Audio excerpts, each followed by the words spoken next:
सारे लोग बालों के झड़ने की समस्या से परेशान रहते हैं। बहुत ज्यादा बाल झड़ते हैं। यूं कंघी करने से हाथ में बाल आने लग जाते हैं और एक एक इतना इतना बड़ा गुच्छा भी कई बार उतर जाता है और लगातार जैसे ही हाथ फिराते हैं हाथ बाल झड़ते हैं।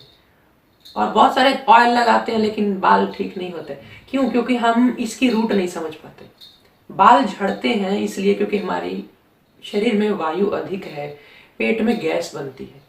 जिनकी पेट में गैस बनेगी उनको बाल झड़ेंगे। वो बात की बात है कि बाल इसलिए झड़ते क्योंकि कमजोरी है। कमजोरी इसीलिए आएगी ना क्योंकि पेट में गैस बनी, अब न्यूट्रिशन नहीं मिलेगा बॉडी को। गैस बनने से पेट अच्छे से खाने को एब्जॉर्ब, उसमें न्यूट्रिशन नहीं ले सकता उससे, तो फिर हमारे शरीर में वीकनेस आ जाती है। हम खाते सब कुछ है लेकिन फिर भी वीकनेस। तो इसलिए गैस का समाधान करें। दोपहर के खाने के बाद दही को थोड़ा मथ लें और उसमें थोड़ा सा नमक, काली मिर्च, हींग, भुना जीरा और काला नमक मिला करके, सेंधा नमक मिला करके, उसमें थोड़ा पानी भी मिक्स कर सकते हैं। वो दोपहर के खाने के बाद, ना सुबह के खाने के बाद ना रात्रि के खाने के बाद, दोपहर के खाने के बाद अगर आप पीना शुरू करते हैं तो आपके पेट में गैस नहीं बनेगी और आपके बाल भी झड़ने कम हो जाएंगे। इसके अलावा आप मक्खन निकाल करके नीचे जो बचती है छाछ, उससे अपने सिर को धोएं। ये सबसे बढ़िया, क्योंकि जो चीज आप खा नहीं सकते उसको बालों में लगाते हैं। और जैसे शैम्पू और केमिकल्स, तो वो आप, बाल भी आपके शरीर का हिस्सा है। अगर भीतर जाके कोई चीज नुकसान करती है, आप खा नहीं सकते उसको, तो आप बाहर लगाएंगे तो वो नुकसान जरूर करती है। इसलिए आप बालों में भी वही लगाएं जो आप जीवन में आप खा सकते हैं, जिसका आपको लाभ मिलता है, जिसमें कुछ गुणवत्ता है, न्यूट्रिशन है। तो इसलिए छाछ से या दही से या खट्टी छाछ जो मक्खन निकाल करके बनती है, उससे आप सिर धोएं, उसको लगा दें 10-20 मिनट बालों में और फिर लगा रहने दें और रेगुलर करें। मैंने एक बूढ़ी माता देखी है जो 90 साल की थी, एक भी बाल सफेद नहीं था। तो मैंने उससे पूछा कि क्या किया आपने, तो उसने मुझे बताया कि मैंने जिंदगी में कभी शैम्पू नहीं लगाया, मैंने सिर्फ बालों में छाछ डाली, ये मक्खन का जो नीचे बचा हुआ शेष होता है, मक्खन निकालने के बाद जो बचता है, तो वो मैंने डाला सिर में। इसके अलावा भी अगर आपको बालों के झड़ने की समस्या आती है तो आप इस तरह से हाथों की उंगलियों को आपस में रगड़ें, थोड़ा अनुलोम विलोम प्राणायाम करें। ये 10 मिनट कर सकते हैं रोजाना, और ये भी 10 मिनट।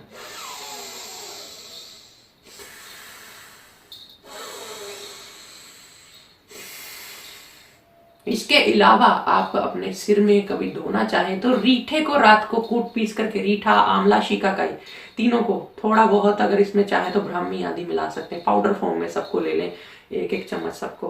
और रात को इसको एक मिट्टी के इतने बर्तन में, कुटा पिसासा हुआ ये पाउडर होना चाहिए, तो इसको मिट्टी के बर्तन में भिगो दें।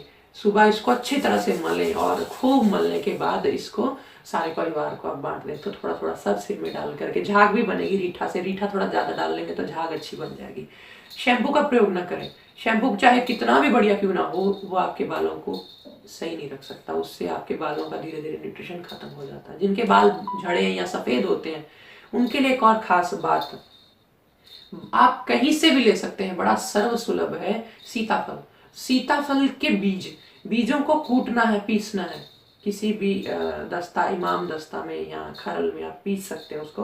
पीसने के बाद उसमें आप दूध मिला दें और एक आधा घंटा के लिए उसको रख दें, फिर थोड़ा घोटें 5-7 मिनट, और घोटने के बाद उसको आप बालों में इस तरह से लगा लें और आप उसको फिर 1 घंटे के लिए छोड़ दें। और उसके बाद अपना रीठा और आंवला और शिकाकाई जो मैंने आपको बताया है, या फिर अगर नहीं आपको उपलब्ध है तो फिर कोई बहुत अच्छे वाला आयुर्वेदिक आप शैम्पू लेकर के उससे सिर धोया करें। और बालों में हमेशा नारियल का तेल प्रयोग करें, सरसों का तेल प्रयोग करें या फिर आंवला का तेल प्रयोग करें।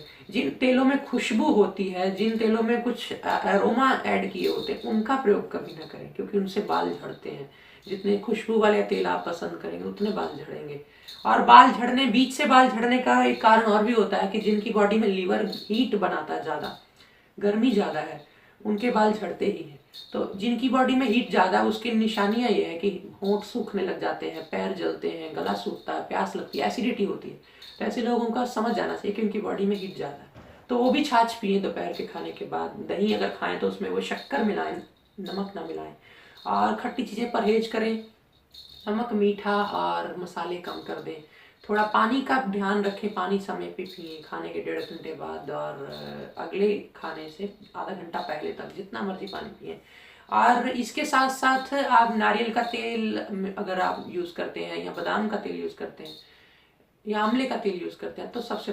दोस्तों, आज डॉक्टर साहब ने हम सभी लोगों को स्वास्थ्य से संबंधित बहुत ही शिक्षाप्रद जानकारी दी है। आशा करता हूं कि यह स्वास्थ्य संबंधी शिक्षाप्रद जानकारी आप लोगों को अवश्य पसंद आई होगी। तो दोस्तों, अगर यह वीडियो आप लोगों को पसंद आया हो तो वीडियो को लाइक करें और अधिक से अधिक लोगों को शेयर भी करें, जिससे और भी लोग यह शिक्षाप्रद स्वास्थ्य संबंधी जानकारी का अपने जीवन में लाभ उठा सकें। और दोस्तों, अगर आपने अभी तक हमारे चैनल को सब्सक्राइब नहीं किया है तो आप हमारे चैनल को तुरंत सब्सक्राइब भी कर लें, जिससे आप लोगों को नोटिफिकेशन के माध्यम से हमारे यह शिक्षाप्रद वीडियो तुरंत प्राप्त होते रहें और आप इसी तरह स्वास्थ्य संबंधी शिक्षाप्रद जानकारियों का लाभ उठाते रहें। दोस्तों, कल फिर डॉक्टर साहब के किसी स्वास्थ्य संबंधी शिक्षाप्रद वीडियो के साथ आप लोगों के समक्ष फिर से प्रस्तुत होंगे। तब तक के लिए नमस्कार।